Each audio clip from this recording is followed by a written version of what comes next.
is using AI to read your sales brochure.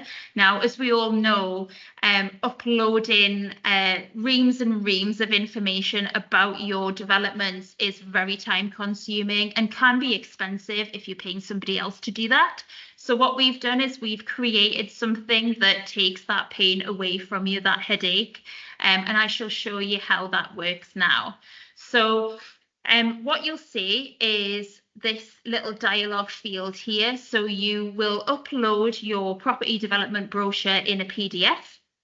And the AI will analyze it to extract development information, house types, and plot details. So you don't have to do any of the heavy lifting. So if I just select a file here, we shall click on this one. We'll open it up.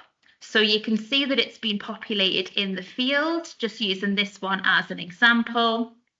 And we shall start analysis button.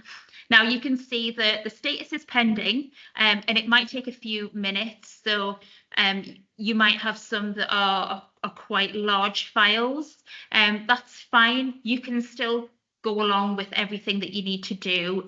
You don't have to sit and wait on this page. It'll just work in the background for you. But as you see, it is fairly quick. So before I've even finished, it's populated.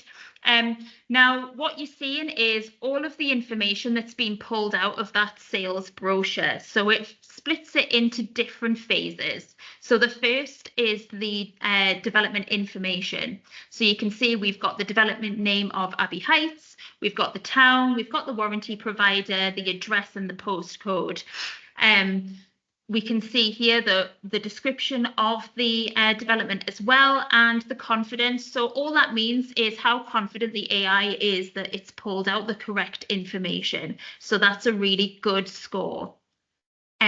So if we go to house types, we can just have a look and just do a quick check to make sure that it's pulled out the right information.